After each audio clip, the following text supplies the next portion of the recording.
Morning, everyone. My name is Greta Koshy, and just to give you a little bit of context, I did this particular topic as, sorry, I can learn how to click next.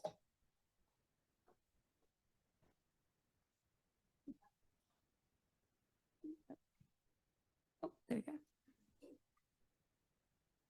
Yeah, there we go. Sorry, I did a capstone paper on this particular topic when I was doing my master's. And then I thought I should take this out of my capstone paper and share my research with a room full of reef enthusiasts. So here I am talking about the impact of tourism on the Great Barrier Reef. So just to give you a little bit of history, the first ever recorded tourism happened in 1890. And since then, there's been an increase of tourist activities, predominantly because of the ease of transport. And back in 1980, when the reef got listed in the UNESCO World Heritage List, what happened is that increased tourism a lot more. So since the 2000s, we started to see the government taking a lot more initiative than it ever did in protecting the reef, because that's probably when we realized that we need to do a lot more. And we have definitely come a long, long way. What you see on the screen are some of those practices that used to be common and acceptable back in the day. Fortunately, turtle riding, what you see on the screen, has been banned in 1960. It was something that was an activity out in the reef and that was quite acceptable. Recreational fishing has since been heavily regulated as well. So back in the day, you didn't need there was no catch limits, there was no license required. And collecting corals, as you would know, has since also been banned, where back in the day, people could just go to the reef, collect coral, take it home as a souvenir. So we've definitely come a long way in terms of how far we've come with some of the practices. But we still have a long way to go. I appreciate that we have one of the most preserved reefs in comparison to the others around the globe. But there's still a lot of impact that tourism has on the reef. And what you see on the screen is just a few of those that I've just highlighted.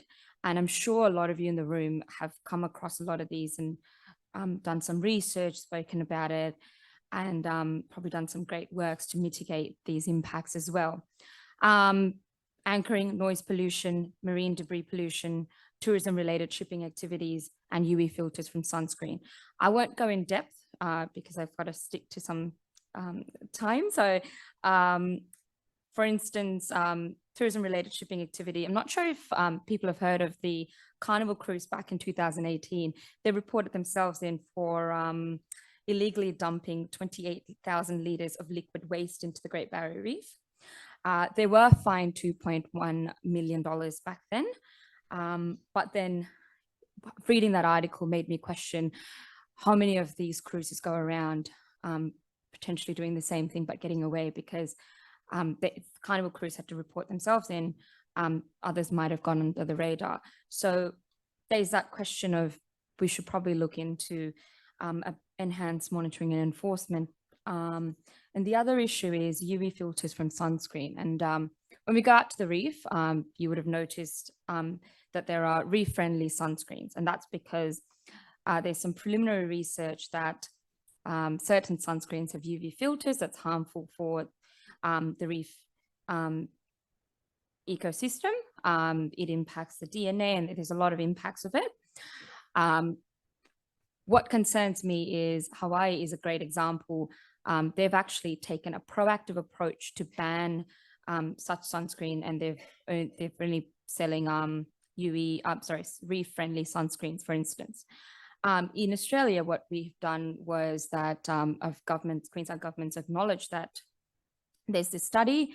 They've encouraged people to use reef-friendly sunscreens, use full sleeve clothing when they go into the reef, as opposed to using sunscreens. Maybe they've given a few options. I felt like it was more of we were taking more of a reactive approach than a proactive approach. In my thought process is that yes, there might not be a conclusive study, but we should probably lean towards taking a similar approach to what Hawaii did and be more proactive than to wait till the end result and say, right, there's now studies, we need to do something about it. So those are some of the impacts of tourism. Now, I'm sure a lot of you know about the existing laws and policies. Because Australia is a party to various international treaties, we do have an obligation to implement that into our national and state legislation. So you will see a lot of our state and national legislations reflect what we've agreed to, what we've signed up to in these international treaties. And some of the key ones are the ones that you see in the screen right now: the United Nations Convention Law of the Sea, which requires states to prevent and reduce control pollution, and they're responsible for protecting the marine environment. So Australia, as a coastal state, will be responsible for our exclusive economic zone to conserve and manage those resources within that. And therefore, we've got certain national and state laws. We've got the International Convention for the Prevention of Pollution, which is MARPOL. So that deals with a lot of, it prohibits disposal of all forms of garbage. And then we've got the World Heritage Conservation, which requires state parties to identify, protect, conserve, and present and transmit that natural heritage. So we not only need to protect it, but we also need to present it, conserve it. We need to do a lot more. So those are our, I suppose, our existing laws and policies at a very high level. But this slide is there. This is an extract of the data from that Deloitte prepared back in 2015, 2016.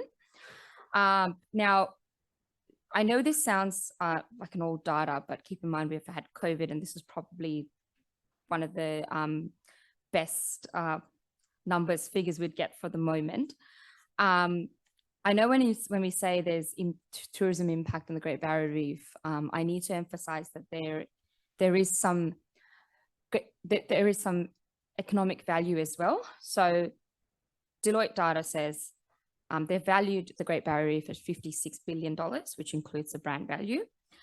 They say it brings in $6.4 billion in national economic contribution, and 90% of which is tourism.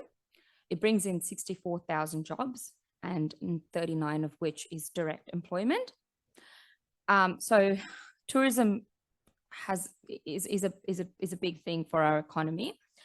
So there is, I'll probably explain it when I go to my next slide. But as a part of that data, Deloitte also asked a couple of people, what are their reasons to protect the reef? And I think we can agree to every single reason there, at least I can. It's important for the planet. It is important for the biodiversity. It's important to preserve it for our future. It's our moral, ethical obligation, and the world would not be the same without this reef. So given its value, I think what we need to focus on is sustainable tourism practices. And that just includes that the reason for sustainable tourism practice is it helps us preserve our environment. It maximizes our tourism benefit while helping us preserve our environment. It gives visitors that education about our reef's history, its traditional management, its vulnerability. It gives us the legal and moral obligations to focus on those. And it's, of course, a collaborative effort as well. But more importantly, this is probably my most important slide for you today. When I come down and say from a legal perspective, it means that, yes, we probably need to focus on some tourism focused legislations or updating our policies, all that. There's that regulatory instrument that needs to happen. We might want to implement licenses, permits, conditions, all that. But none of that happens. You can't promote those without a combination of all three instruments that you see in the screen, which is financial instruments and persuasive instruments as well, which is basically providing people that incentive. It could be subsidies, tax breaks, grants. People love when they have incentives, and also educating people, building that awareness, not just all stakeholders, not just tour operators, so that when you and I go down to the reef, we watch out, okay, are they compliant? Are they, so there needs to be that education, there needs to be that financial incentive, not just regulatory. This is just food for thought as to what we can do, monitoring, enforcement, public awareness, training, and focusing on some research and development as well. So that's just a very high level. I think my time's up. So that's it. Thank you.